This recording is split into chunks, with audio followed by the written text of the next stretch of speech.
misery, patching up the pains that be. Imagine Tony with a PhD.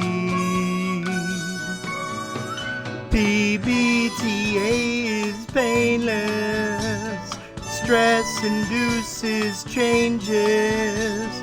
We'll play the MASHED RPG if you please.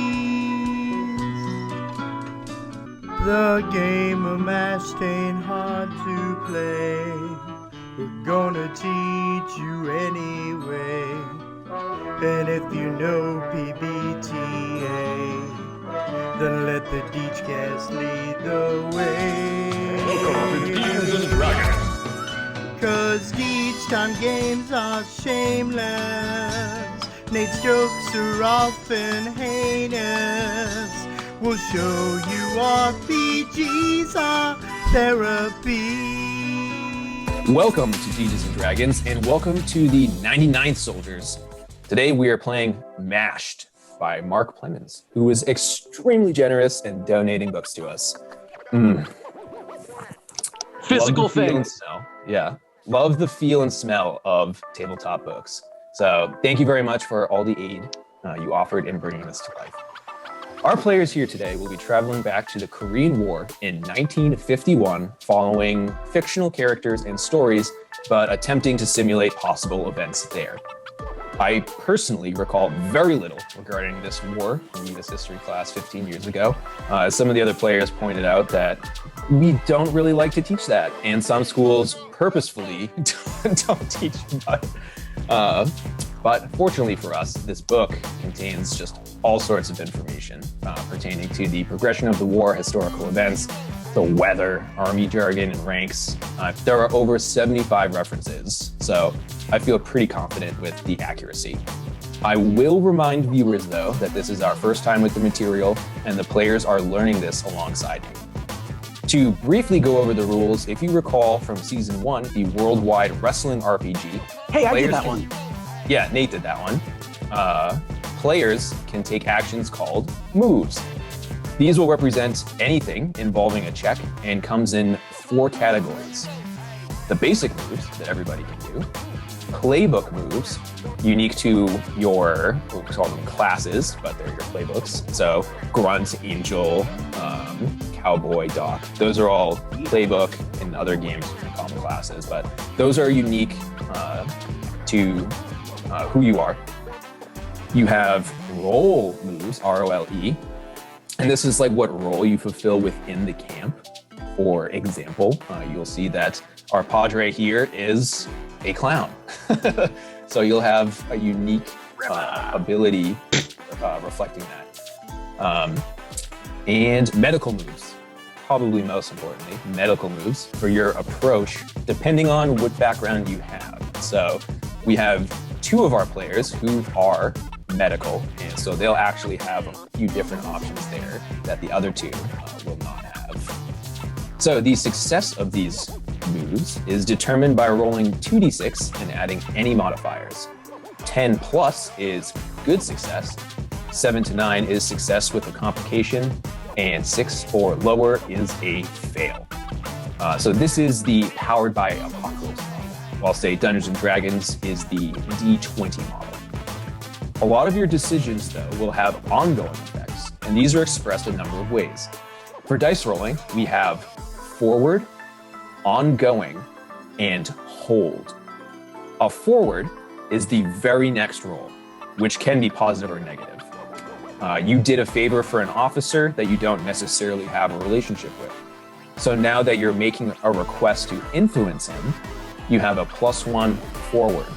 You aren't friends, and this influence repays the favor, so it's done. So if that makes sense, you get your 1 forward, you repay him, and then it's over with. You go back to rolling your normal modifiers. And ongoing is perpetually adding or subtracting a number for every roll going forward. You got the best sleep of your life, they secured your favorite food, and your morale has never been higher. So until your morale drops, or you just run out of energy, you have an ongoing bonus to all of your treatment checks. That makes sense. And a hold is a bonus that you can use as you see fit. Some actions in the rules will reward you with a hold that you use in the future, maybe to cancel a consequence or to add a +1 to a near miss. So these all sound positive, but you may also be given conditions and debilitating effects, like you're a cutter, which would be a surgeon, who severely burned his hand. How do you think that will change your ability to operate? Each of the players in their deluxe character sheet will have a full list of all the moves available to them. Before discussing the clock system and one more important move, why don't we introduce each character present and tell us your unique move that's been selected. Let's just go by rank. Okay, so I am Major Jonah Hale, MD, and I am the doctor for this unit. And I have a move that is called Prognosis Positive. That is the move that I have, which when diagnosing means that I get some additional information. So if we go over diagnosing, I'm sure you'll talk about, I can get multiple questions answered by our lovely game master here, and I essentially get one more of those questions answered on a successful roll. So I'll be doing a lot of the diagnosing and prescribing for the group today. All right, so next in rank would be Father Don C. Knight. So I'll be playing Father Don C. Knight in the game. My move is Counselor, and I am also known for handing out spiritual guidance and humor. So I'm excited to play. You sound it. Look, making us laugh already. And then I think it's Tony. Oh yeah, I guess so. You're kind of like, yeah. We'll just do Tony next. We'll go Tony next. All right. I am Lieutenant Stony Sherwood, MD. I am the surgeon here. My move is called Choice Cut. And yeah, he is, I guess, descriptive. He's kind of unkept, and well, the higher ups don't really appreciate, I guess, his disheveledness, but he's so good at his job, even when they reprimand him, he just doesn't do anything to change, because he's just here to do his job. And as long as he does his job, he doesn't care what anyone else says. Also, his move, Choice Cut, he gets to choose one location, head, chest, or abdomen, take +1 ongoing to treat moves to operation on that location. Just FYI. It will come up. Yes. Yeah, I assure you. And finally, last but not least, well, maybe least, I don't know, I'm last. That never happens. I'm Warrant Officer Ethan, Mate Bergland, and I'm kind of, I guess, like the driver for the camp. I'm also, I guess, kind of like everybody's hookup for the black market, which is pretty sweet. Yo, keep that on the DL from those higher ups. Yeah, we gotta keep that down. Yeah, no. Yeah, if the higher ups are watching this, I didn't say that, so we're just skip right over that part of this video. My move is called Sit Rep. When I eyeball a person or a situation, I may ask one extra question and take +1 forward to act on the answer. So that's cool. I'm playing the cowboy. I don't know if we mentioned that, but like you've got different playbooks that Conrad brought up earlier, and I'm playing the cowboy. So yeah, yeehaw. Yeah, you have a vehicle that's yours, that's been dubbed Blaze. Oh yes, that too. Now, actually, I wanted to ask you about that. What is the vehicle? Is it just like a It's a Jeep. It's a Jeep. Okay, a Jeep or a Hummer? It's so it's described as a Jeep. Like when they're like talking about the vehicles of the time, like nothing. Oh yeah, I guess you're right. Explicitly says Hummer. Yeah, I was. Yeah, I'm thinking more modern times. Okay, never mind. But it's a sweet Jeep and it's very loud. Is they they have you apply a descriptor to all of the, or if you have like this custom vehicle, they tell you to apply some other descriptor that is kind of like a negative side to having a private vehicle. So in this case, it's loud. And I do that because I think it'll be the most fun for the narrative, that you'll be able to hear the Jeep wherever it may be. And actually, Father Knight is also someone who's non-medical. So these are to like make up for the lack of medical training, has an assistant chaplain who's a grunt named Dak Allen, who is basically his personal assistant, but like is also his guard, even though the chaplains have military training. Like they've been in the military for a number of years. He still has like an assistant to handle his paperwork and send missives and, you know, talk to people on his behalf, as well as keep him safe. So that's in play here as well. Okay. So now that we've introduced everybody, yeah. No, he's going to not be like Ripa here. Are any of the Ghost Ops people making like cameo appearances? Like will I get to interact with Ripa? That would be really funny. That would be cool. So they're at other places in the world right now. If they were making cameos, their location is top secret, but also they're So what I'm gathering here is we need to go to Australia. Well, yeah, you need to go to Australia if you want to see them in action. So, all right. So you may notice that each player has a different rank, playbook, and role. So these all affect their years of service and their histories with one another. Real quick, I know I said what my playbook was the cowboy. Do we want to say what everybody else's playbook is? I don't know if everybody went through that. Yeah, so Jonah is Doc. You might guess it's a doctor who's non-surgical. Cutter, which Stony is the surgeon, and Father Don is Padre, which is the military jargon for the chaplain. So that's each of them, and then but everybody's role though. I think we only said that Father Knight was the clown, but Stony is the misanthrope, which is kind of like you. It's a given, really like quid pro quo type person. Yeah, let's just say Stony has like just dead retail eyes, just constantly. I am the operator. I know my way around and I know how to get things. And I'm the stickler. So not only as the major, the highest rank of the play group, I'm also the no fun police, which would be fantastic. Just as heads up for you all, you better play it by the book, Mr. Black Market Hookup. We're not going to get along. So it actually does say too, based on your role, who you will automatically have a plus and negative history with. And history, I'll go over now. So the history move reflects your relationship with somebody and how that may help or hinder them. So Dr. Jonah and Father Don have both been a part of the same unit for years. So they're each going to have +3 history. So with each other, they all have +3 history.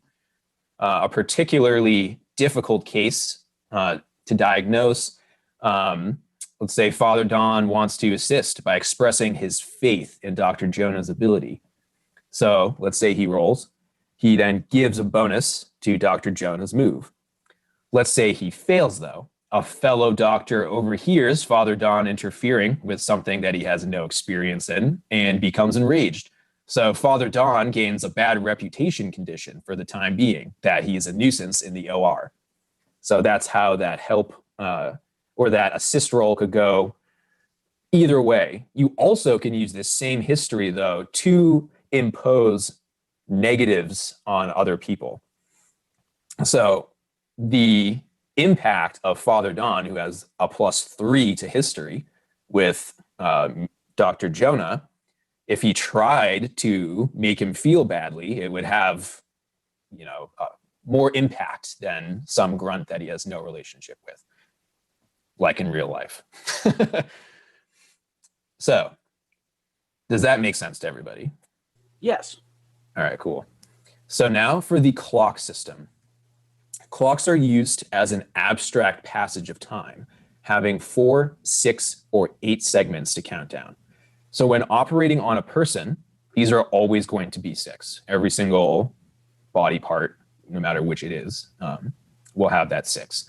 So there are 5 vital organs in play for the sake of the rules: the brain, heart, kidneys, liver, and lungs. And these are in 3 places: head, chest, or abdomen. So you can see where that choice cut's going to come in. Normally, in person, you'd have printouts of a casualty. So you could easily just fill in these clocks, but we're playing remotely. I'm just going to announce clocks, and the players are going to do a fantastic job of noting clocks on their scrap paper. I should probably get scrap paper. Yeah, let's go get some scrap paper. Let's get some scraps here. My sheet from Pugmire. Hey!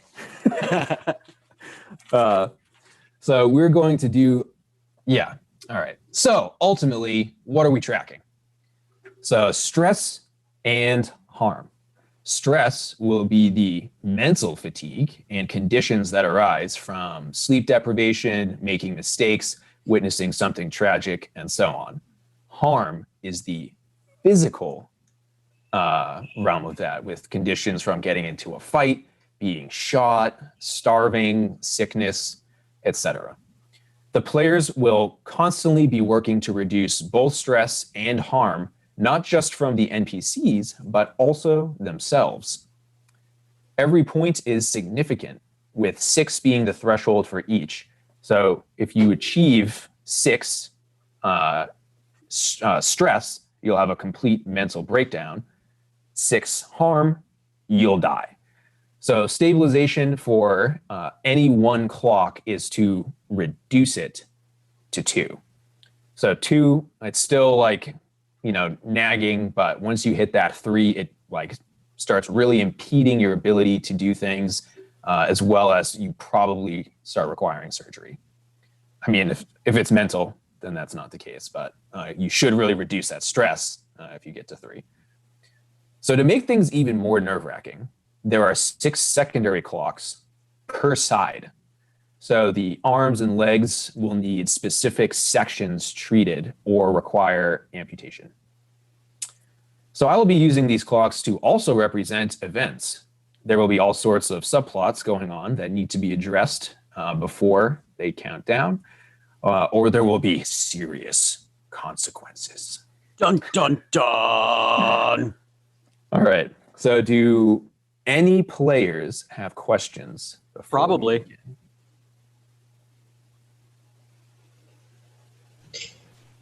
Probably not. I mean, no, like they'll probably come up as we play. From me anyway. Yeah, same. I think I have a handle on it, but we'll see. So I'm okay. Yeah, just you. Like I said, you have all of the moves available to you. Will be in that character sheet that you have. okay. And they have the explanations of what they all do. But aside from that, yeah, if you have a question, then just chime in.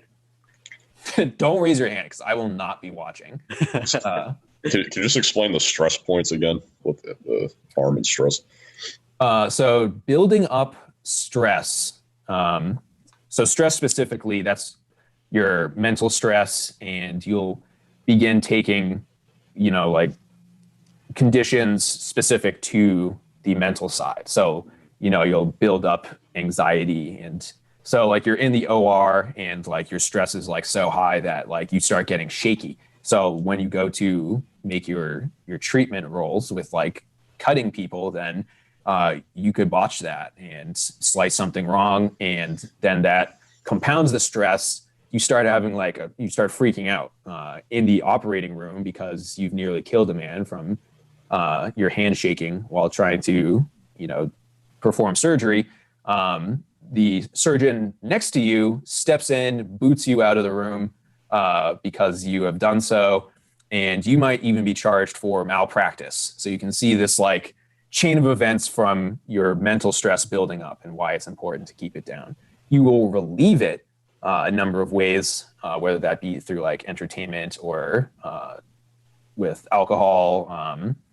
Your role also will have a specific way to relieve stress. So as the clown, by, like poking fun at people, I think Pierce specifically, the move, which is like to take jabs at somebody, relieve stress for the clown. While the stickler, like forcing the rules on somebody, will actually relieve stress for him. And yeah, so that's the mental side, and then the physical harm will be like the buildup of you got into a fight, so you're you have swelling on your face. That's probably like a one harm situation. But let's say that they fracture your orbital bone, and now like your side of your face is so swollen you can't see out of half of it. So the next time you go to do something that requires vision, that could impede you. And physical harm could also be sickness. So you have some sort of illness that gradually gets worse. So your physical harm just keeps building until that's treated, or you just might pass out, or you start like violently vomiting, what have you. So treating the lower harm, most people in the camp should be able to do. It's just like delivering basic first aid. When you like require a doctor's touch, that's like when you hit 3. Like somebody in camp can't reduce 3 harm because they just don't have the medical training for that. And I'm sorry, so basically anybody then, whether you have medical training or not, like you have some medical training like for quick like first aid and shit like that? Yeah, I mean, like if you're running around the outskirts of camp and like you step on something metallic and you get like it gets stuck in your foot. Yeah. Somebody else would know how to. Yeah, like any of you would be like, all right, I'll remove it, disinfect it, and wrap it. And then you're gonna get a tetanus shot. If that exists. And the tetanus shot, that's when you need a doctor's touch, because delivering actual like pharmaceuticals will require a doctor. But well, everything unless you know a guy. Right. Yeah. So does that clarify? Yeah, that was awesome. Thank you. Yeah, I think so. Okay. All right.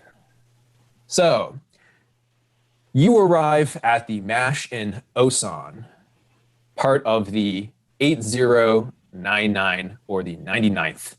And by that, I mean Warrant Officer Ethan is driving up to the Bachelor Officer Quarters, also abbreviated as BOQ, with Dr. Stony, Father Don, and Assistant Chaplain Lieutenant Dak. Stony was drafted about a year ago for his skills and is just being transferred here now. Ethan supervises the motor pool and has his own Jeep named Blaze. Father Don felt like taking a ride because it's such a beautiful day in late summer. Stony is being shown to his tent for the first time. So the Bachelor Officer Quarters, where somebody like a cutter, the surgeon, might stay, these are private or semi-private with 2 or 3 men, versus the enlisted will have at least, like 10 plus men in one area. These are humble to start, with cots, sheets, a couple olive blankets, footlockers, and an oil lamp. So after being dropped off here, Stony should report to the Chief of Medicine, Dr. Jonah, and meet Chief Surgeon Dr. Biff Dramer when possible. I would like everyone to note 2 clocks, codenamed Zephyr and Aqua, both with 8 segments. And you don't know what either of these are at the moment, but so that we can refer to them easily in the future. Zephyr, Aqua. So 3 of you are in the Jeep, and Dr. Jonah is in the hospital tent performing an evaluation on Cash Hermanson, who is complaining of stomach pain. Where do you go? I will be going to wherever I'm going to be bunking down. Okay, so you'll go straight into the bachelor officer quarters. If that's where that would be, then yes. Yeah. Cool. I'm gonna kind of walk around and survey everything. I like the nice day. I'm kind of listening to like the birds and looking at everything. Nice. Yeah. So just going for a walkabout. Mhm. While they're all doing that, I'm inside dusting off like because like I'm assuming the Jeep is open air. I'm dusting off like any dust particles and stuff that have gotten on the dashboard of Blaze, the Jeep. All right. So you'll just like park outside of dropping off Stony. Yeah, because like I see that everything's dusty and I need to get it all clean before I drive up. Okay, sounds good. And if you note at the end of that document I shared you guys, there is like the hospital layout as well as the camp layout. So you'll be able to see that they're BOQ, the Bachelor Officer Quarters. So that's where Stony would be staying. And actually, so there's a couple different ones. So he's in the ones by the laundry and showers. And of course, Dr. Jonah is in the hospital already with Cash. So why don't we start with that? Okay.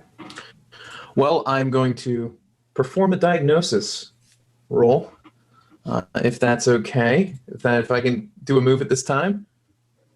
Sure, yeah. And this is not the first time that Cash has come in complaining of stomach pain. Though you personally do not know him well. Okay. But in the past, you have dismissed him for, just to let you know, for complaining of stomach pain and thinking nothing of it. Okay. All right, so. Got myself a 10. A 10. Oh, yeah. All right. So diagnose.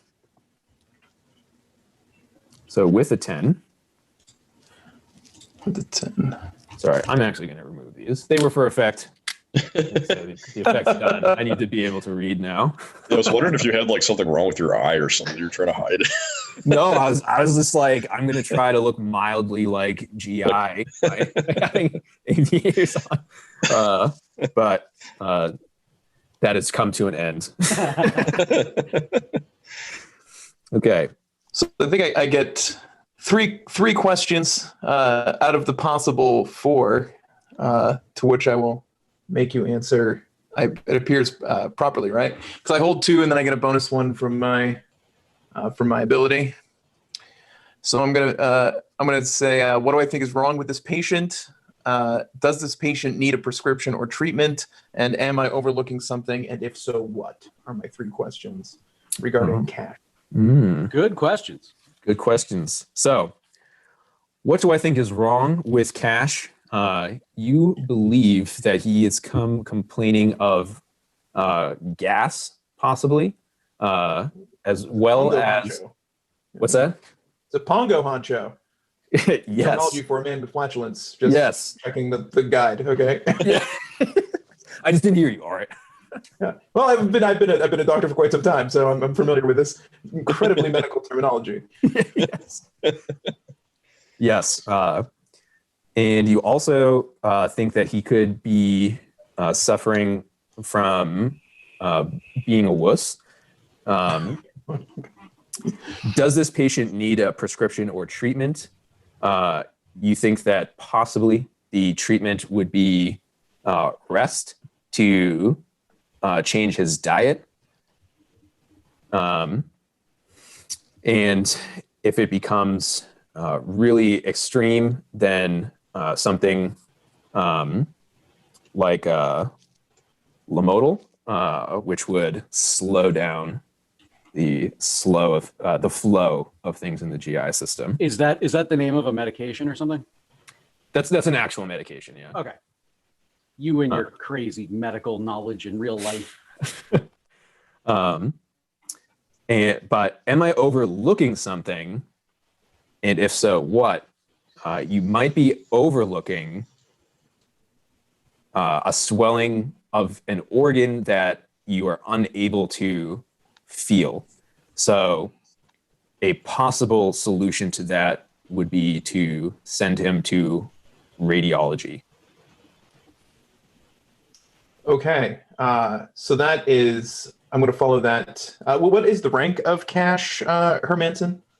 Cash is a private. Oh, Jesus. Okay. So Cash, how long have you been with us here in the 99th? Oh, I'm been here for about a year or two. I work over in the motor pool. They have me work on the vehicles and do some repairs and some cleaning and stuff. So Cash himself. Warrant Officer Bergland down there then. Oh yes, Warrant Officer Bergland oversees the whole motor pool. He likes to have me do some of the morning routines and cleaning, which at this point would be late for routine cleaning. Like that would have been done several hours ago. And looking at any sort of triage notes, you've seen that it's he didn't come right to see you. Like you've been seeing other people that are of higher priority than some minor stomach pain. Yeah. I know. Mr. Cash, how do you think you're acclimating yourself to this very difficult environment? As much as we've tried to make the 99th the best possible place, let's just say some have some difficulty, acclimating themselves. How have you been going about that this past year? Well, if I'm being honest, I don't think I've acclimated very well at all. I think that life's rough out here, and just looking him up and down, like he's not particularly muscular or fit. He's average size, and his if you were to trust this man with a weapon to defend you, you'd take your chances with yourself. I didn't come here wanting to. That's for sure. The only job that I could go to, I have some history with repairs and cleaning. Not much. My pappy, he was a repairman. Worked on cars and such. So I've seen a little bit, but I haven't spent too much time yet. I just finished up high school. Before I came out here. But yeah, I don't like it much at all. Well, son, I'll tell you what. When I was first in medicine in a war zone, I was doing short arm inspections. You know what those are? Is that do you have a dick, son? Just becoming familiar. That's the penis, sir. Yeah. Right? That's right, yeah. And when GIs are acclimating themselves to new areas, they tend to have a little bit of fun. And someone here needs to pay for those consequences, usually not them. That's the person doing those short arm inspections. So let's just say I feel your pain, right? The beginning is the toughest part. But here at the 99th, we're only as strong as our weakest unit. Do you understand, son? So everyone here is counting on you. Here's what you're going to need to do. First and foremost, you're going to need to do some relaxation. You seem a bit stressed. You seem, and rightfully so. As you say, it's tough to acclimate. Then I'm going to want you to stick pretty close to Warrant Officer Ethan Bergland, okay? He is well adapted to this area. I've seen him driving around in the mud and getting into all sorts of trouble and having himself some fun. He has found a home away from home here. So you're going to want to stick pretty close to him for a little bit. And then I'm going to want you to head over to Father Knight, okay? You need faith, son. If you're going to make it through this combat zone, you're going to need some faith. And I'll tell you what, there's an outside chance that there might be something wrong. So I'm going to have you go get some radiology tests. You know what radiology is, son? I don't, sir. Take pictures of your insides, okay? And it can be daunting seeing your own insides, okay, son? But this is the safe way to see your insides, not like one of those explosions that happens while you're away, okay? Or take a picture of your insides, okay? And that's going to be a pretty scary situation. Depending on that information, you're going to want to be in touch with someone who can guide you through that situation, who unfortunately, for my own time constraints, cannot be me. Do you understand, son? Oh, I understand. Okay. Now, don't be too afraid. It's probably nothing. So I'm going to need you to rest. And I'm going to need you to get that radiology test. And then I'm going to need you to start getting in touch with some people who can help you acclimate. Because whether we all like it or not, we're stuck here, son. And if you ever want to take my duties looking at other people's dicks, I'll gladly hang it over. But I don't think you're interested. No, sir. No, I don't particularly care to see other people's dicks. Perfect, son. That's the attitude that you need. Okay. Now, if this continues, come on back and see me, and I'll get the results from radiology tent myself. So if I need to reach out to you, I will. All right. Thank you, sir. So in the meantime, then I should go wait for the test, or I should go back to see Warrant Go Officer. get the test as soon as possible, just so we can start processing, and then check in with Warrant Officer Ethan Bergland, because by the sounds of it, you're a little behind on your duties too. So he seems like the sort of guy who might help you get a little better time management, in addition to being a good person to be in touch with for acclimating here. All right, sir. Yes. I'll go do that. Thank you. All right. So he walks out of the medicine portion and goes backward to the receiving section to be checked in for his radiology appointment.